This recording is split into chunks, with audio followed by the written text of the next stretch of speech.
तो चलिए, आप लोग को बहुत बहुत धन्यवाद। थोड़ा सा परिचय देना चाहूँगी। सबसे पहले गुड मॉर्निंग। Good morning. आवाज़ नहीं आ रही, मज़ा नहीं आ रहा। बिल्कुल। Again reaction good morning. Reaction good morning. अब जोश आया, क्योंकि अगर तालमेल मिलता रहे ना तो मुझे भी बात करने में अच्छा लगता, हमें भी थोड़ा एनर्जी मिलता रहेगा। तो आप लोग तैयार हैं? Yes ma'am. चलिए,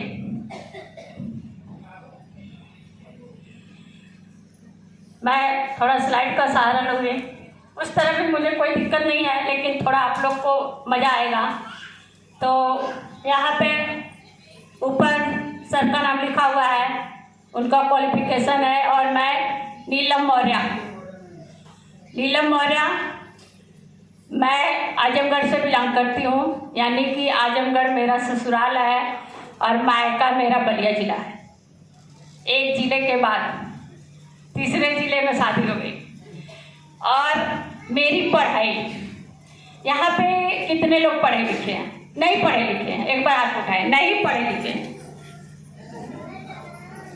चलिए, बहुत अच्छी बात है। मेरी पढ़ाई एमए, इंटर के बाद बीए, बीए के बाद एमए होता है और एमए के बाद एक टीचर की डिग्री होती है। तो मेरा वो डिग्री है बीपीएड। बीपीएड का मतलब कि जो बच्चों को खेल के बारे में लोग पढ़ाते हैं, मैंने वो डिग्री लिया है। क्लियर हो रही है बात? तो मेरी एजुकेशन जो है एमए बीपीएड मेरठ यूनिवर्सिटी से, मैंने दिल्ली से पढ़ाई की। सपना था टीचर बनने का, सपना था टीचर बनने का, इसलिए मैंने पढ़ाई की। ये मेरे सास ससुर हैं। मैं चाहूँगी एक बार व्यवस्था होनी चाहिए।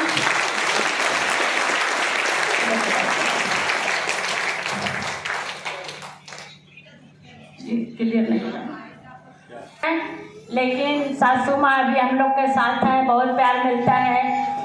शायद उन्हीं के आशीर्वाद से मैं इतना आगे बढ़ गई।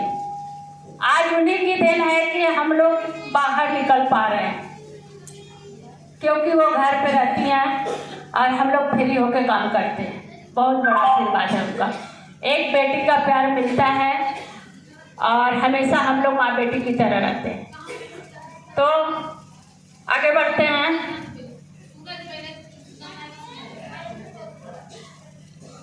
यहाँ पे जितने भी लोग आए हैं, जितने भी लोग यहाँ पे आए हैं, नए हैं या पुराने हैं, सभी लोग दो ही चीज को लेकर आए। पहला बीमारी को लेकर और दूसरा बेरोजगारी, पैसे को लेकर, गरीबी। कितने लोग बीमारी से रिएक्शन में आए हैं? एक बार हाथ खड़ा करें।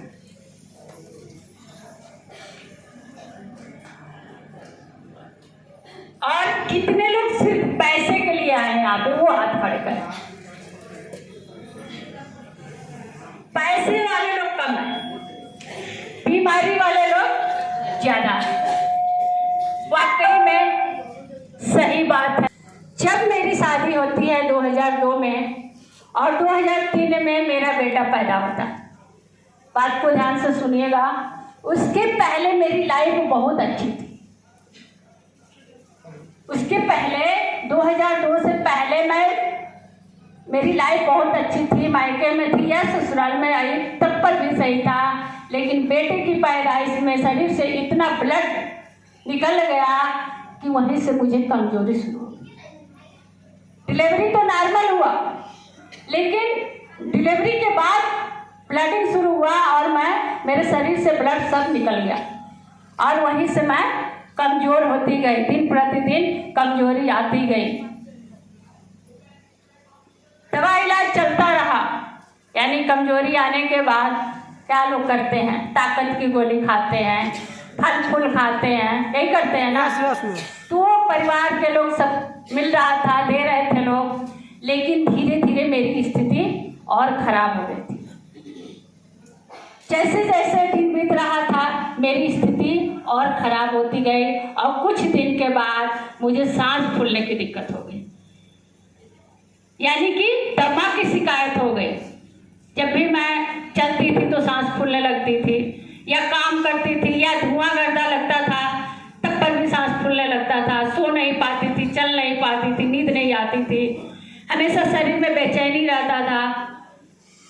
उसका इलाज चल रहा था, सब कुछ ठीक ठाक परिवार में चल रहा था, लेकिन दवा के इलाज के साथ साथ धीरे धीरे और दिन बीतता गया और कुछ दिन बाद पता चला कि मुझे टीबी भी हो गया। सोचिए, दवा चल रहा था तो बीमारी कम होनी चाहिए ना, लेकिन दवा के साइड इफेक्ट से मुझे टीबी भी हो गया। और सांस फूलने की दवा खाते खाते फिर टीबी की भी दवा शुरू हो गई। और मैं बताऊं आप लोग को कि टीबी की दवा इतनी गर्म होती है ना कि सुबह सुबह खाली पेट, डॉक्टर बोले थे कि 9 महीने का कोर्स होता है। डॉक्टर बोले थे 9 महीने का कोर्स होता है और 9 महीने आपको लगातार सुबह सुबह टीबी की दवा खानी पड़ेगी। जब मैं सुबह टीबी की दवा खा लेती थी ना तो मेरा दिन भर शरीर जो है चक्कर देता था। सोचिए, एक तो मैं कमजोर थी, ऊपर से दवा खाने के बाद चक्कर देता था, मैं दिन भर सोई रहती थी, शरीर अपने बस में नहीं रहता था। अब 2 बीमारी का इलाज चल रहा था, उसी बीच मुझे भगवान ने दूसरा बेटा भी दे दिया 2006 में। 25 दिसंबर 2006 में भगवान ने मुझे दूसरा गिफ्ट भी दे दिया। भगवान का दिया हुआ हर गिफ्ट मंजूर होता है और बच्चे जो है भगवान के ही रूप होते हैं। 2007 की फोटो, 2007 की फोटो, जब मुझे टीबी का शिकायत हो गया और उसका इलाज मैं अपने ही आजमगढ़ से करवा रही थी। उसके बाद मैं लखनऊ गई, कानपुर गई, जैसे जैसे लोग बताते गए वैसे वैसे हमारे हस्बैंड लेके गए, लेकिन हर जगह से हम लोग हार गए। हर जगह जाने के बाद डॉक्टर यही बोलते थे कि अब बहुत लेट हो चुका है, अब इनका कोई इलाज नहीं है। सोचिए, सब कुछ होते हुए भी हम लोग अपने तरफ से कोई कसर नहीं छोड़ा। जो जहाँ बताता था वहाँ जाते थे। बच्चे छोटे छोटे थे, मम्मी के पास छोड़ के जाते थे। लेकिन लास्ट में जब हम लोग BHU गए, बनारस BHU, हमारे आजमगढ़ के जीएनपुर मार्केट के MBBS डॉक्टर जो कि हमारे पर्सनल डॉक्टर रहा करते थे, जब भी मुझे दिक्कत पड़ती थी तो हम वहाँ जाके एडमिट हो जाते थे। यानी कि जैसे ही मौसम चेंज होता था, अभी आपका ये मौसम चेंज हुआ है नहीं पाया, अभी 8 दिन पहले बहुत ठंडी पड़ रही थी, अभी गर्मी लग रहा है। तो इस समय मेरा फिक्स था कि कब मुझे 10 दिन के लिए एडमिट करना पड़ जाए। वो एडवांस में पैसा रखना पड़ता था, रखा रहता था 10-20 हज़ार रुपया कि कब ये हाथ पाँव फैला देगी, कब इसको हॉस्पिटल लेके भागना पड़ेगा। और उधर फिर जैसे ही अक्टूबर नवंबर जब धीरे धीरे ठंडी स्टार्ट होती थी तो ये मेरा 2 बार साल में फिक्स था कि मुझे एडमिट होना ही होना है। तो इस तरह हमारी जीवन चल रहा था। जब हम जीएनपुर के डॉक्टर के यहाँ गए तो यही बोले कि अब इनको BHU ले जाइए, अब वहीं से कुछ होगा। जब BHU हम गए तो हमारे हस्बैंड से डॉक्टर साहब की बातचीत हो रही थी। ये इंग्लिश में बात कर रहे थे। मैं इंग्लिश मीडियम से तो नहीं पढ़ी हूँ, लेकिन हिंदी मीडियम से पढ़ी हूँ। लेकिन इतना बातचीत करने में क्लियर हो रहा था कि वो क्या कह रहे हैं। वो जो भी बातें किए हमको समझ में आ गया। फिर उसके बाद वो कुछ दवाइयाँ दिए और फिर हम लोग वहाँ से वापस आ गए। हमारे हस्बैंड की हिम्मत नहीं पड़ रही थी कि वो हमसे कुछ बताएं, क्योंकि वो बताएंगे तो हम और नर्वस होंगे, वो भी नर्वस होंगे। तो वो भी नहीं बताए। और डॉक्टर ये भी बोला था कि इनको घर ले जाके एकदम परिवार से अलग कर दीजिए। सोचिए आप लोग, ये स्थिति थी मेरी। जब घर लेके आए तो मैं इनसे बोली कि मुझे एक रूम दे दीजिए, मैं उसी में रहूंगी। बच्चे छोटे छोटे थे, पैदा तो कर दिए थे, लेकिन कभी ये नहीं जाने कि बच्चों की परवरिश कैसे होती है। हर माँ बाप बेटे की शादी करते हैं कि मेरी बहू आएगी, मेरी बीवी आएगी तो हमारी सेवा करेगी, होता है कि नहीं होता यस है? यस। लेकिन ठीक उसका उल्टा मेरे साथ हुआ। उसका उल्टा हो गया मेरे साथ। जब मेरा समय आया मुझे अपने हस्बैंड की सेवा करने की, मुझे अपने सास ससुर की सेवा करने की, वो खुद मेरी सेवा करने लगे। मैं अपने परिवार पे बहुत गर्व करती हूँ। मेरा छोटा सा परिवार है, ससुर जी नहीं है, सासू माँ है, मेरे 2 बेटे हैं, हम लोग हस्बैंड वाइफ हैं। एक हमारे देवर हैं, उनका परिवार है, वो यहाँ नहीं रहते हैं, उस समय वो जापान में डिप्टी जनरल मैनेजर के पद पे हैं, वो अपना परिवार लेके वहाँ रहते हैं। छोटा सा परिवार है, लेकिन मेरा परिवार कभी अपनों से हमको अलग नहीं किया। डॉक्टर बोला था कि इनका बर्तन अलग कर दीजिए, बिस्तर अलग कर दीजिए, परिवार से दूर कर दीजिए, लेकिन मेरा परिवार कभी अपनों से दूर नहीं किया। मैं चाहूँगी कि मेरे परिवार के लिए जबरदस्ती नहीं की।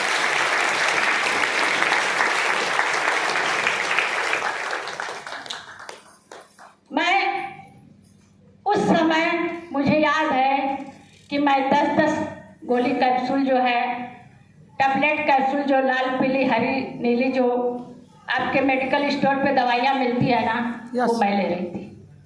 और उसके साथ साथ सुबह शाम इंजेक्शन, उसके बाद भाप देना, सब कुछ मेरा चल रहा था, लेकिन बीमारी कम होने का नाम ही नहीं ले रही थी। मैं रात दिन, मैं आप लोग को बताऊं कि मैं अपने जिंदगी में सोना भूल गई थी कि सोया भी जाता है।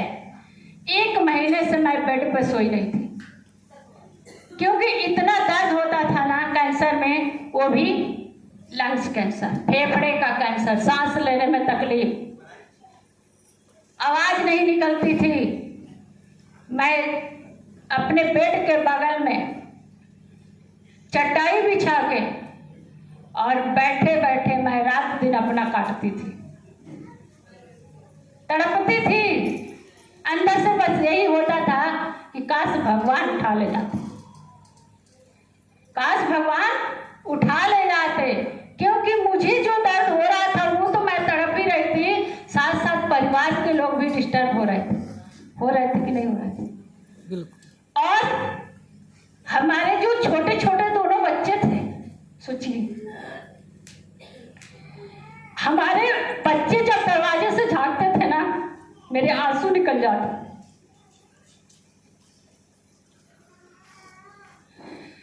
मैं वो दिन याद करती हूँ ना, मेरे खून के आंसू निकलते हैं, क्योंकि बड़ा बेटा मेरा 3 साल का था और छोटा बेटा 1 साल का था। सोचिए, उन बच्चों की माँ की जरूरत थी ना, माँ का प्यार चाहिए था ना उस समय। पानी थोड़ा दे दो। उस समय उन बच्चों को माँ का प्यार चाहिए था। लेकिन रहना तो वो समझ जाते हैं, बच्चे भगवान के रूप होते हैं। मैं बार बार कहती हूँ, बच्चों को अगर जिस हालात में ढाला जाए ना, बच्चे ढल जाते हैं। तो जब हमारे बच्चे दरवाजे से झांकते थे ना, अंदर से बहुत कष्ट होता था। मैं अंदर अंदर घुटती थी, लेकिन हिम्मत नहीं पड़ता था कि मैं बच्चों को बुला के अपने गले लगा लूं, क्योंकि अंदर से डर था कि शायद मैं आज बच्चों को प्यार दूंगी तो मैं तो अपनी जिंदगी से हारी गई हूँ, बच्चों को भी दिक्कत होगी, तो कम से कम बच्चे तो रहेंगे ना। ये मेरी स्थिति थी। और उस समय का फोटो आप लोग को दिखाना चाहूँगी। देखिए, ये तस्वीर थी, इसमें मैं इस समय 28 साल की थी और 27 किलो वजन था। सोचिए, जितना उम्र उतना वजन, क्या कंडीशन रहा होगा। चेहरा काला हो गया था, एकदम हड्डी बची थी मेरे शरीर में। मतलब कि मैं खुद अपना काम नहीं कर पा रही थी। बस डॉक्टर बोले थे 6 महीने की मेहमान है। सोचिए आप लोग महिला हैं या जितने भी इस हाल में भाई लोग बैठे हैं, उन लोग के घर में भी परिवार होगा। आप लोग को पता होगा कि अगर जिस घर में जो जिम्मेदार महिला होती हैं, अगर उसकी कोई दिक्कत हो जाती है तो पूरा परिवार अस्त व्यस्त हो जाता है कि नहीं हो जाता? क्योंकि महिलाओं के ऊपर बहुत जिम्मेदारी होती है।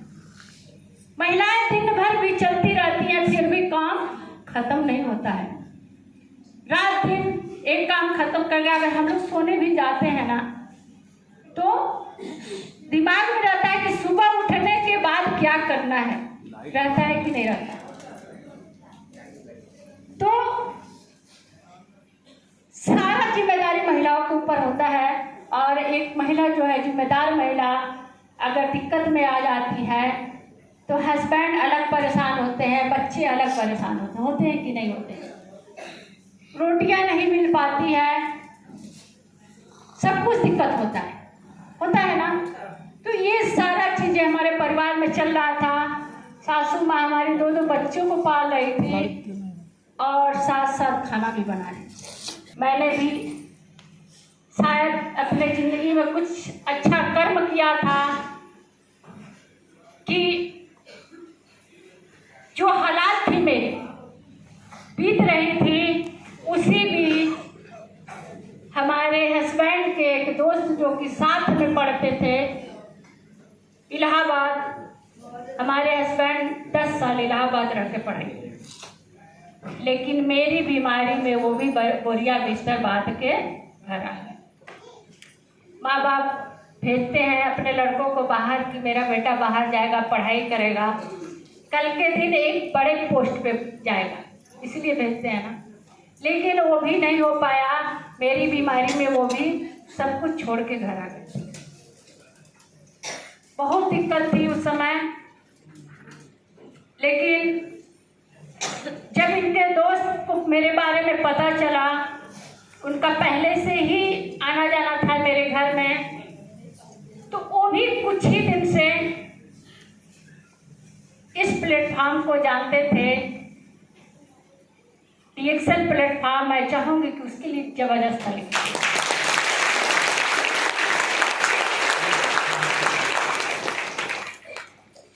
वो जब पता चला उनको, तो वो इस DXL प्लेटफॉर्म के जो गैनोडर्मा जड़ी बूटी का राजा, किंग ऑफ हर्ब, जो हमारे जिंदगी के लिए एक संजीवनी बूटी बन के आया।